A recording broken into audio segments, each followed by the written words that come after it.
So last vlog natin, nalaman natin kung ano yung mga bawal gawin ng isang agency sa kanyang mga empleyado. And kapag na-violate niya yung nakalagay sa kanyang license, pwede ngayong magsumbong ang mga empleyado sa DOLE. Ngayon, meron tayong actual case kasi na nangyari na yung kumpanyang pinagtatrabahuhan ng mga empleyado ay may violation yung kanilang agency na nag-deploy sa kanila dun sa kumpanya. And then, na-report sa DOLE yung mga violations na yun. So, itong case na to ay nadesisyonan ng Supreme Court noong Feb 14, 2024. Itong kumpanya na to ay engaged sa telecommunications business. So sa uri ng kanyang negosyo, marami siyang mga contractors and subcontractors na nagpro-provide o nagbibigay ng serbisyo sa iba-ibang lugar. Isang araw, nagkaroon ng inspection ang DOLE o yung tinatawag nilang Special Assessment and Visit of Establishment. Pinupuntahan nila yung mga establishmento para makapag-interview ng mga empleyado kung may mga violation ba yung kumpanyang kanilang pinagtatrabahuan regarding minimum wage, regarding labor standards, mga benefits under the labor code. Ganon yung purpose ng inspection. Sa inspection na yon, nakapag-interview si DOLE Assessment Team ng 1,104 na empleyado ng kumpanya na yon. Kasama dito yung regular employees niya and then yung mga empleyado na dineploy sa kanila ng kanilang agency. Ngayon sa report na ipinasa ng DOLE Assessment Team noong 2016 ng December, nakalagay doon yung mga violations. Ang nagbibigay ng basic requirements para sa pag-hire ng empleyado o ng aplikante ay ang kumpanya, hindi ang agency. Yun ang unang violation. Ang gumagawa ng initial evaluation ay ang kumpanya, yung kliyente, hindi ang agency. Ang nagbibigay din ng training para sa mga bagong pasang aplikante ay ang kumpanya, hindi ang agency. Ang nagbibigay ng work schedule and nagsiset ng deadlines ng mga trabaho ay ang kumpanya, hindi ang agency. Pangatlo, yung mga problema na nai-encounter ng empleyado ng kumpanyang ito ay hindi inire-refer sa agency, kundi inire-refer dito sa mga opisyal ng kumpanya. At eto pa, lastly, ang may kapangyarihan para mag-terminate o mag-recommend ng termination ng mga empleyado ay ang kumpanya, hindi ang agency. Kasama dito yung replacement, yung kapag ayaw na sa'yo ng kumpanya, ibabalik ka sa agency, ganon, replacement. Kasama rin dito yung violation ng kumpanya sa labor standards kagaya ng hindi tamang pagbabayad ng overtime pay, holiday pay, maternity leave, paternity leave, SIL, yung service incentive leave, and yung 13-month pay. During the interview, nakita rin ng DOLE Assessment Team yung unauthorized deductions na ginagawa ng mga agency na nagsusupply ng mga tauhan dito sa kumpanya. Ano tong mga unauthorized deductions na to? Yung deductions mula sa sahod ng mga empleyado para sa safety shoes, para sa uniform, para sa cable handset, para sa monitoring tablet, para sa ibang tools na kailangang gamitin sa trabaho. So base dito, ang recommendation ng DOLE ay gawing regular employees ng kumpanya yung mga empleyado na galing sa agency na nagtatrabaho dito sa kumpanya. And liable si kumpanya sa mga kulang na ibinibigay sa pasahod ng mga empleyadong ito.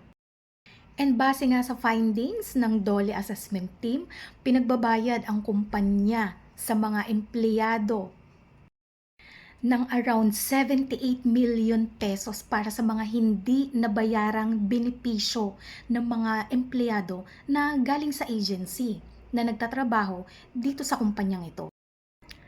Ang sabi din ng DOLE Assessment Team or ang kanilang recommendation ay gawing regular employees, yung mga nagtatrabahong empleyado na nagbibigay ng installation service, maintenance, and repair sa mga consumer ng kumpanyang ito. So, syempre yung kumpanya ayaw niyang gawing regular employees, yung humigit kumulang 7,000 employees mula sa iba't ibang agency. Yung mga iba kasi nilang empleyado na galing sa agency ay mga janitors, security guards, mga medical service provider, mga contractual workers na nasa larangan ng IT, and yung kanilang mga empleyado na sinusupply ng agency na nasa sales. At sila ay binabayaran lamang on commission basis. So, ang sabi ng kumpanya, hindi regular employees ang mga to dahil walang kinalaman yung kanilang mga trabaho sa regular business ng kumpanya.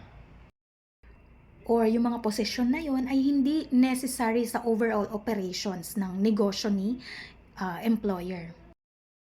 Ayon sa korte, yung ganitong arrangement kung saan may kontrata ang isang kumpanya at ang agency tungkol sa specific job or specific service or specific work. Pinapayagan ito ng labor code, okay? Hindi ito illegal. Kaya lang merong problema sa kasong ito.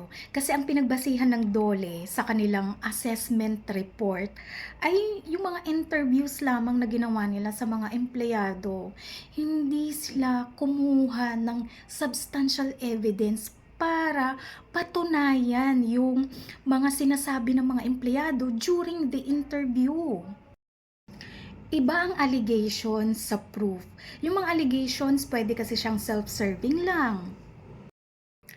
At hindi ito po pwedeng tanggapin bilang ebidensya. During the inspection din kasi, lumabas sa interview ng mga workers na paulit-ulit silang hinahire o paulit-ulit silang pinapapirma ng mga kontrata na short duration. Ito yung tinatawag nating ENDO, 'di ba? Nalaman natin yan sa nakaraang vlog na violation nito sa lisensya ng mga agency. And ginagawa ito ng mga agency ng kumpanyang ito sa case. Isa pa kung bakit hindi pinaniwalaan ng korte na base sa substantial evidence yung resulta ng report ng DOLE ay dahil mayroong more than 7,000 na employees na galing sa agency. Pero yung decision mo ay galing lamang sa interview na ginawa mo sa mahigit 1,000 empleyado. Sabi ng korte, parang may speculation or nagkaroon ka ng conclusion base sa percentage ng mga empleyadong na-interview mo. Itong klaseng approach na to ay highly speculative ang sabi ng korte at hindi niya na-meet yung requirement na substantial evidence ng batas.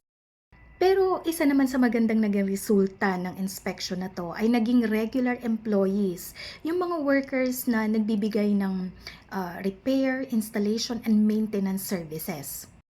Kasi yung ginagawa nilang trabaho ay directly related and necessary and desirable sa business operations ng kumpanya na nasa telecoms industry. Dun sa unauthorized deductions na ginawa ng mga agency mula sa sahod ng kanilang mga empleyado, pinapabayaran ito ng korte.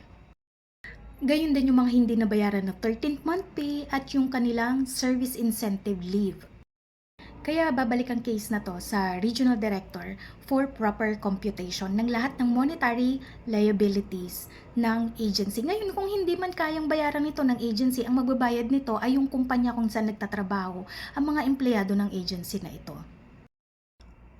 Okay, so para ito sa mga empleyado na yung kanilang line of service ay nasa repair and installation at ang kanilang pinagsisilbihang kumpanya or yung kumpanya kung saan sila na-deploy ay nasa larangan ng telecommunications industry. Well, ikaw ay isang regular employee. Ngayon, kung nasa agency ka pa until now and gusto mong i-challenge yung kumpanya kung saan ka na-deploy ngayon, pwede mong gayahin yung ginawa ng empleyado dito sa vlog na to. Okay? So, ayun. Sana nakatulong ulit tayo sa mga empleyado ng agency. Thank you for your support and paki-share na lang po.